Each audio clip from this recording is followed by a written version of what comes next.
he's a state Democratic committeeman, and he made me fully aware of how important you are here and how important your work is to rebuild this party and to safeguard our democracy. Cole wanted to be here with me tonight, but he's actually attending a national meeting of young Democrats in Washington, D.C., so I think he thinks he has better things to do.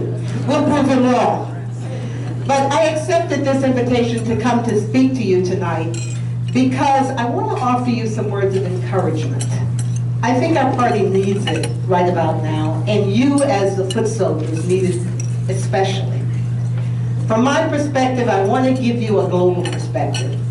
Having worked as a foreign correspondent, but now working at the local level with the mayor of Harrisburg to help that city recover, economically as well as a united community, spiritually.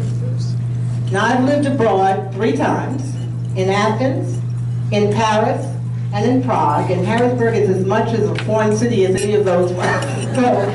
But I tend to look at things and at all of what we're going through, even in this country, from a global perspective. And it would not be an exaggeration for me to say here to you tonight that our very world depends upon the success, your success, in these cities and small towns.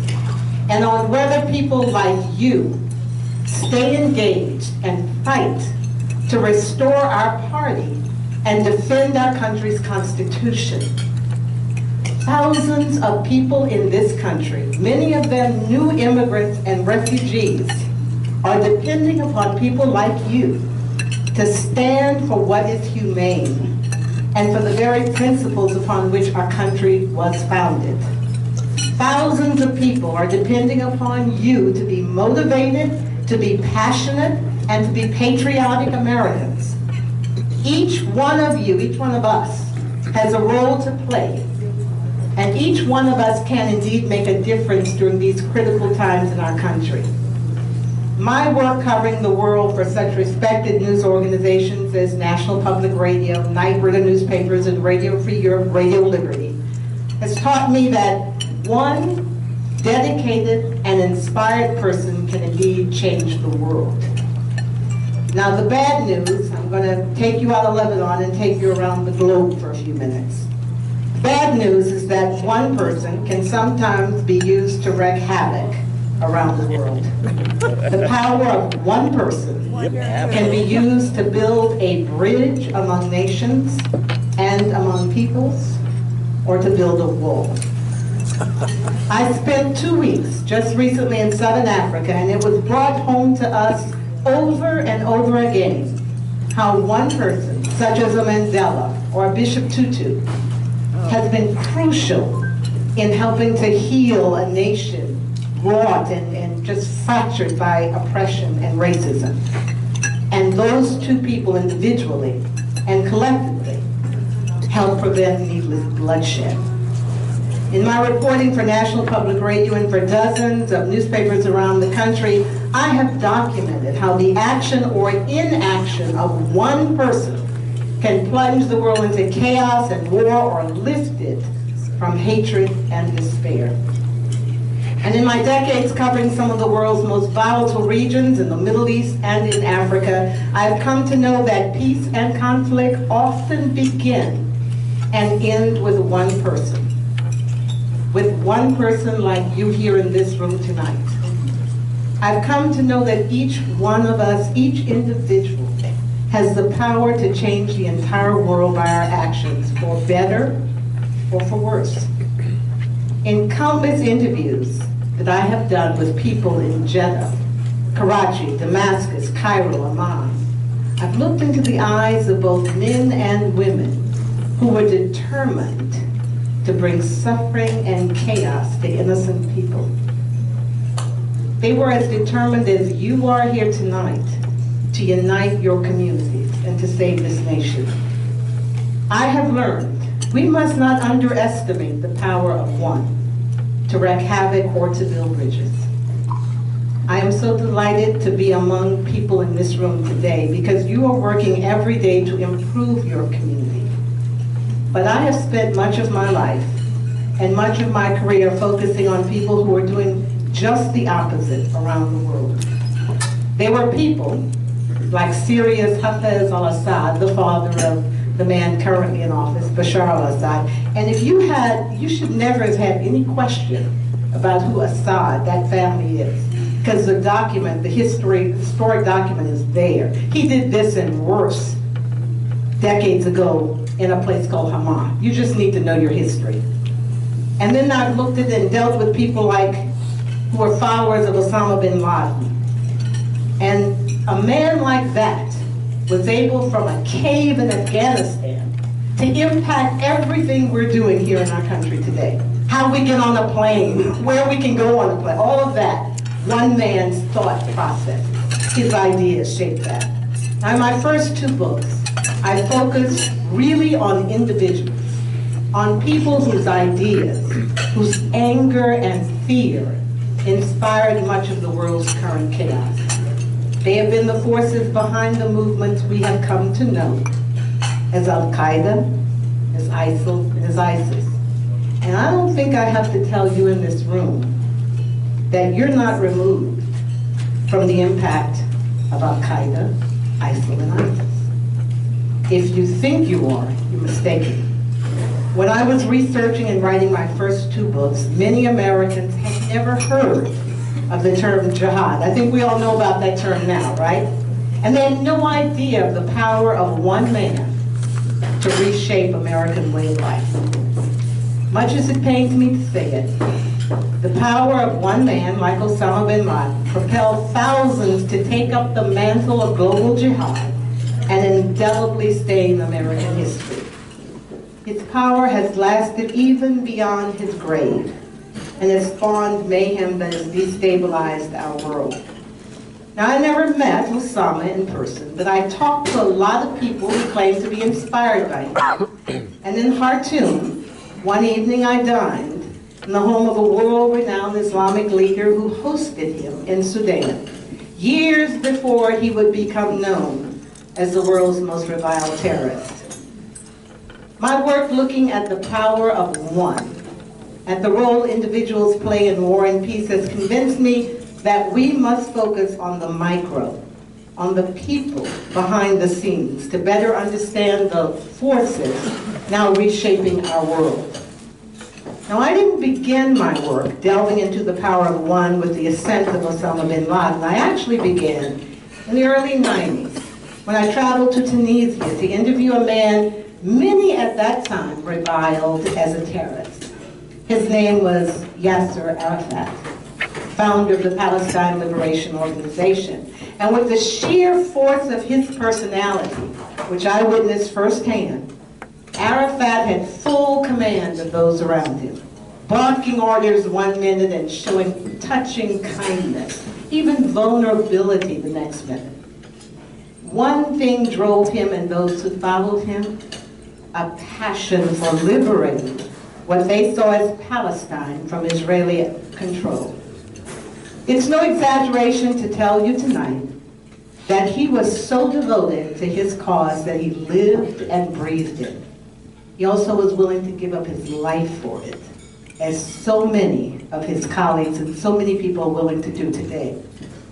I remember as I sat waiting to meet him, actually with my husband there, in this whitewashed villa in Tunis, one bright afternoon, I could only hope this would not be the day Israeli commandos would storm in and decide to drop a few missiles on his headquarters, as they actually did. And actually they did to another powerful figure whom I met in Gaza.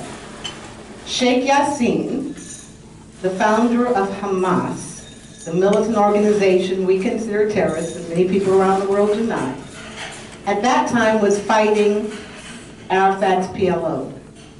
Now this sheikh, one man, had considerable power, had incredible authority. And just like Arafat, he could, at the snap of a finger, even though he was a feeble old man, barely able to speak, he could actually barely able to stand, he spoke in a whisper, but he commanded people in the region. He could order an attack at whim, and he only had to nod his head to a young man who would head out to become a suicide bomber. When I interviewed Yassin for my book, Martyrs, he was not yet ready to condone female suicide bombers, but I understand he actually later relinquished and allowed women to undertake the role of martyr. Now, despite his undeniable power, Yassin ended up being killed in an Israeli bombing raid right in his compound where I was in 2004. Now, I spoke with him in 2001, right after the attack, our September 11th attack. And I asked him whether he condoned that attack. Actually, he denounced it. And he said it was un-Islamic because innocent people were struck. But he said he did support attacks against the US and Israel, military targets. And he supported using suicide bombers. It's our very best weapon, he whispered to me. The power of one suicide bomber. The question I had was, and how do they get people to sign up to die, right?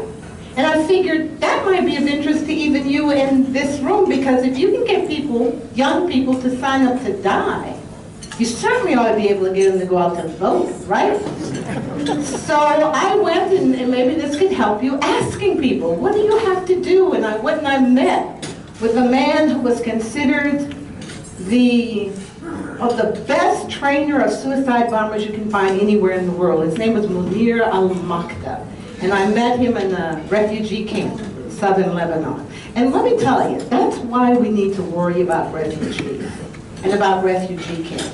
Because when people and young men, and even now young women, are left in misery and squalor in those places, it is fertile feeding ground for terrorists, for future terrorists, to not only come after us, but to come after our children. But anyway, this man was such a power, he ruled the camp, and even the Lebanese authorities wouldn't go enter that place. They didn't dare enter it. But I did, with the blessing of Munir al-Makda. Now Munir, like bin Laden, Arafat, and Yassin, ate and breathed their cause. His entire being was devoted to his mission, training young men to attack us as suicide bombers. And there seemed to be a real industry associated with his work.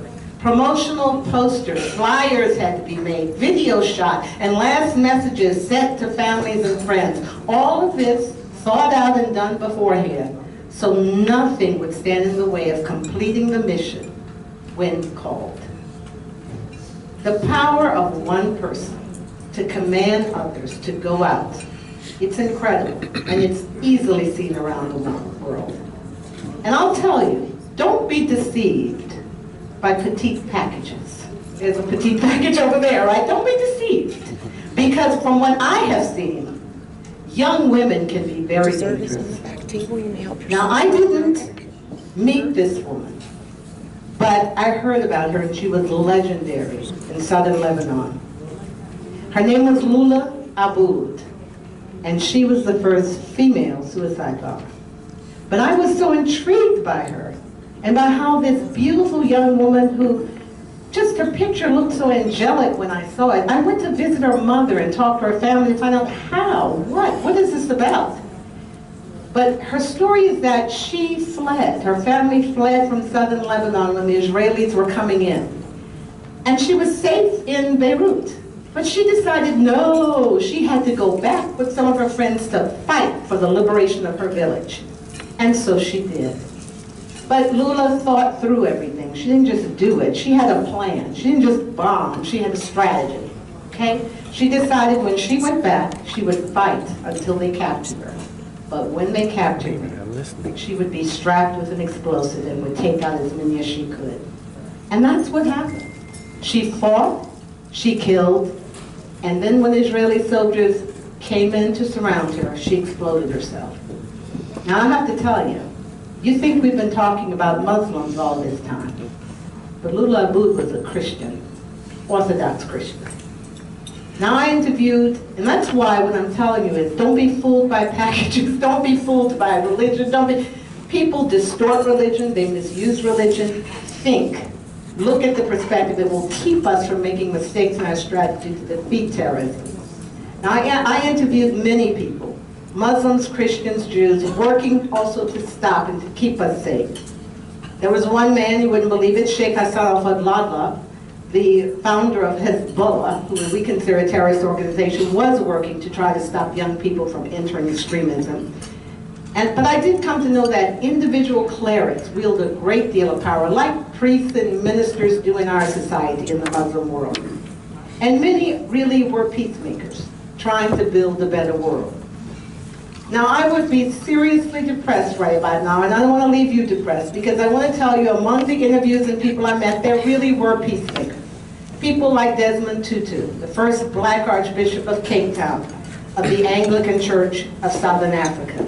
He was a fighter against apartheid, but he disavowed violence just as Mandela did. And of course, I met and talked to the Dalai Lama, whom I met at an interfaith conference in Prague.